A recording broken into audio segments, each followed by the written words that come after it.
I'm sure they have been gracing your screens all this while. I have with me Antonia Asabel. Antonia, good morning. Good morning, Laurentia. And I also have with me Ofina Anocha. Ofina, good morning and welcome. Good morning, Madam Laurentia. Thank you for having me. You're welcome. And then on to the story.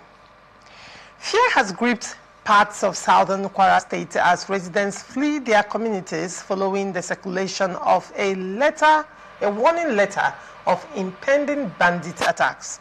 The letter, allegedly issued by a group calling itself the Nigeria Terrorist Association, was found at Era Market in Oyun local government area, triggering panic despite its authenticity yet to be confirmed.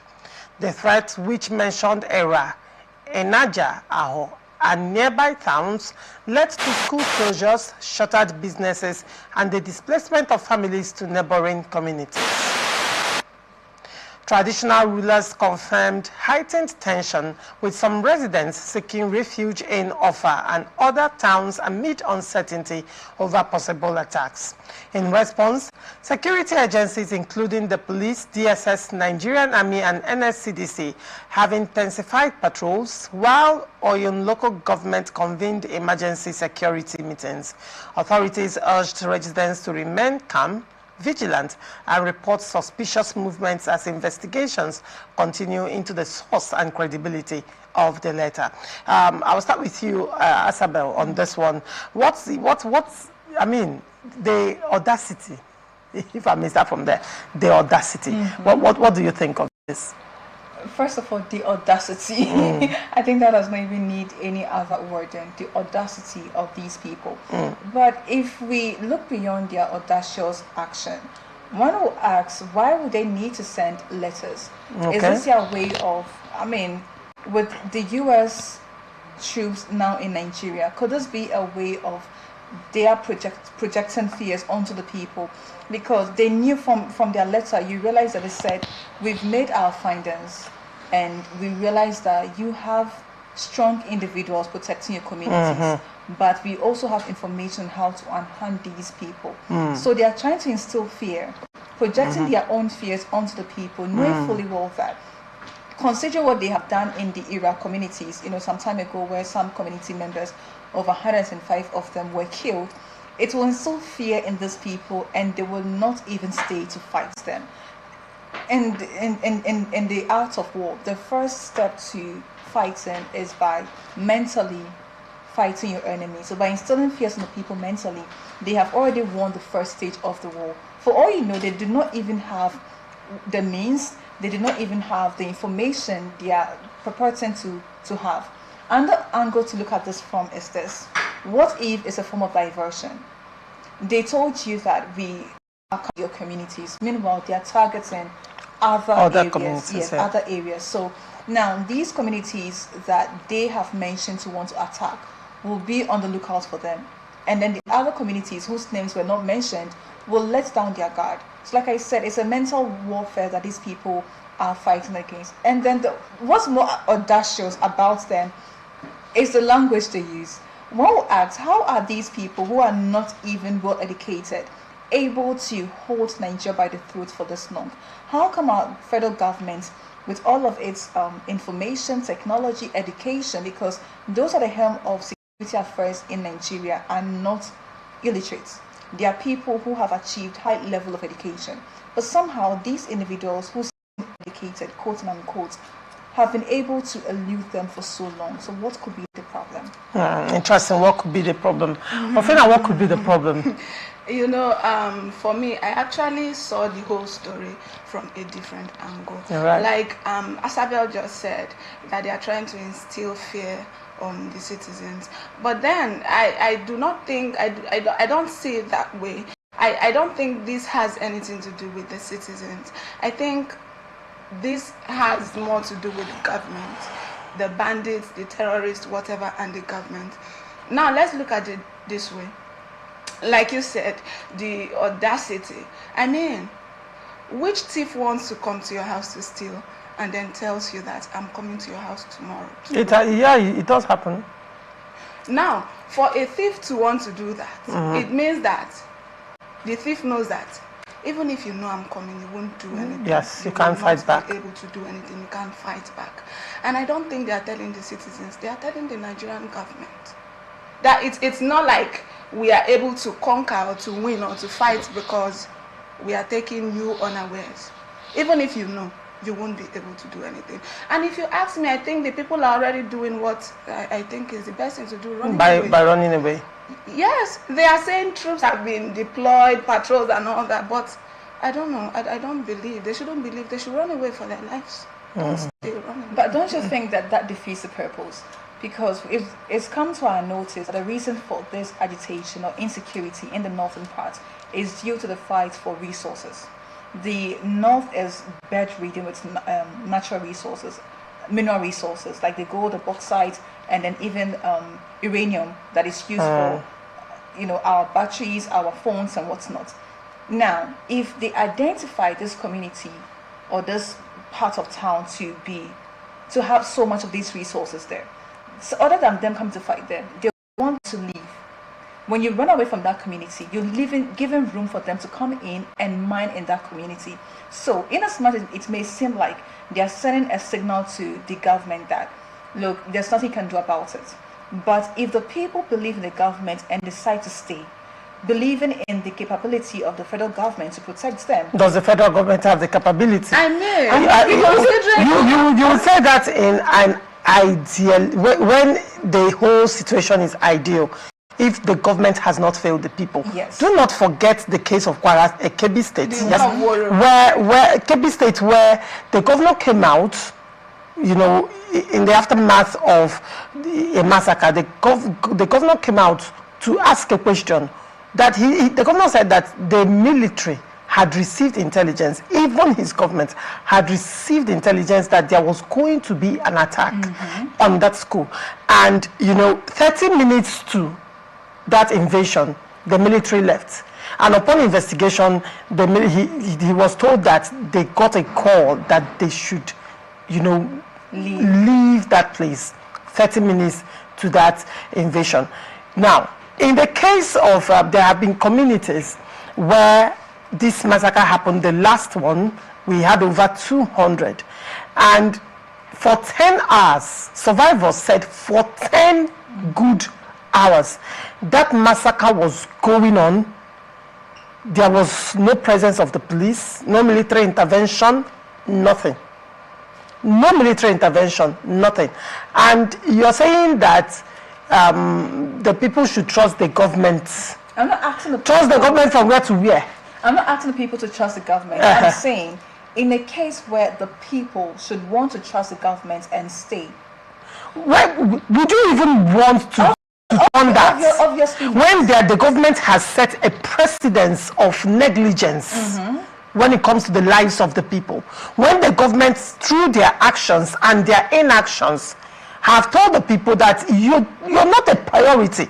Now, when we narrow it down to mineral resources, of what do not forget that in the north, illegal mining has been going on for so long.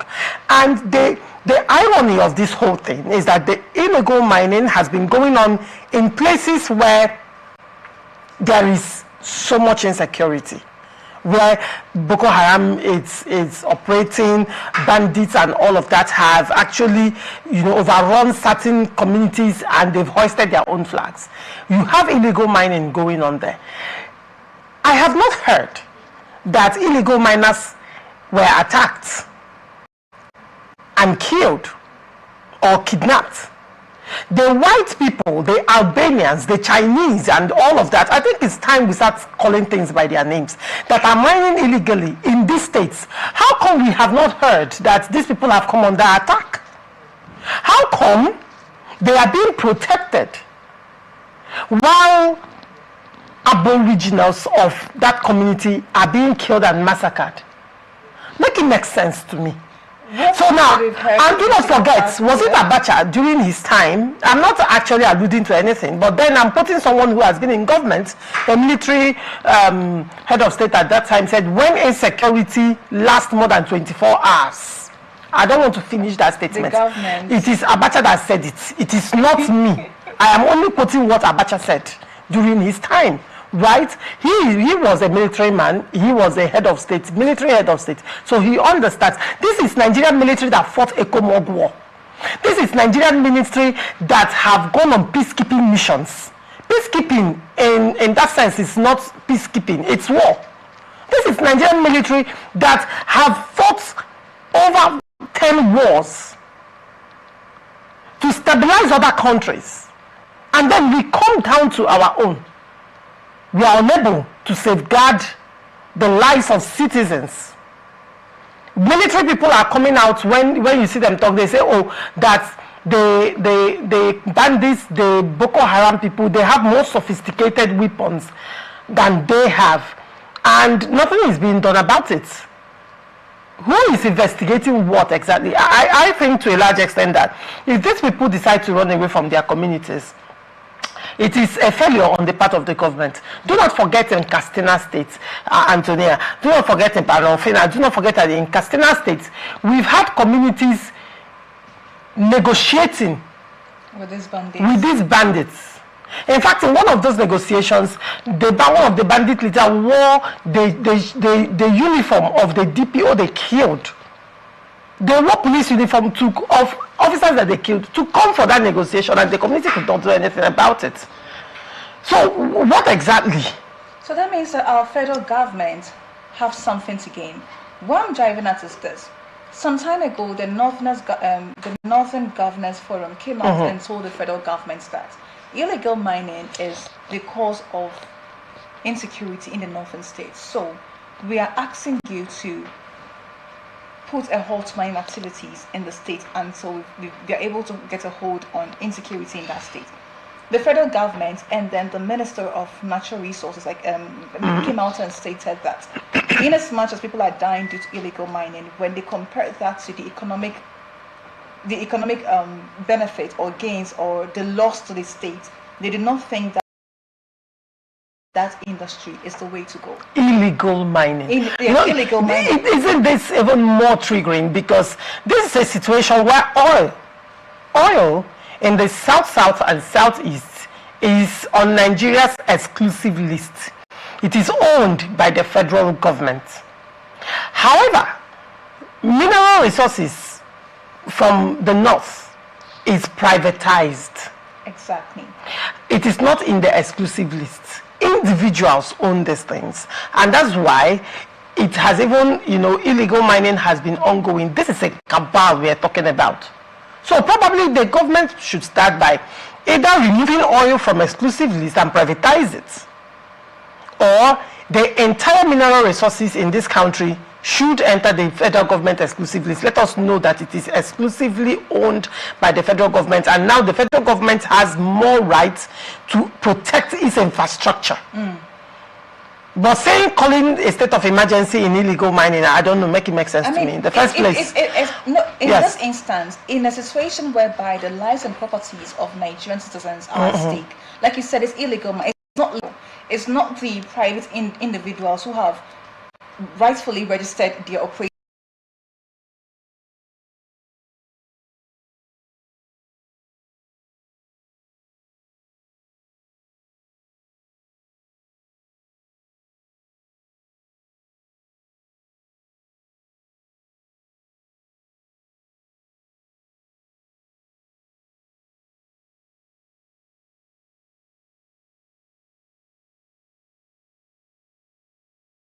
mine.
thought of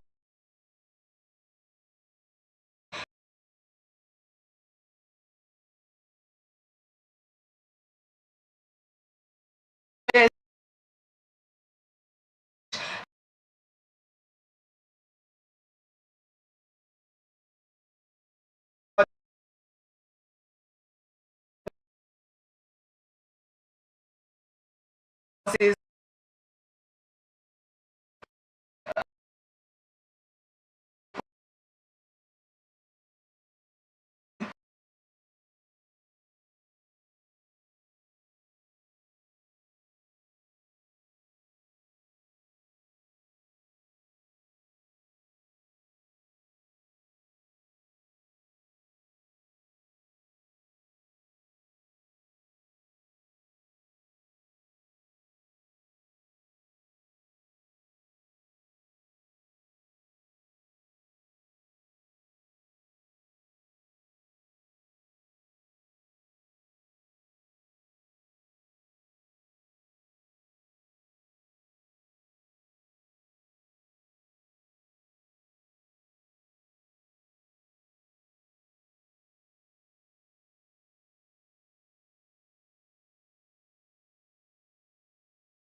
to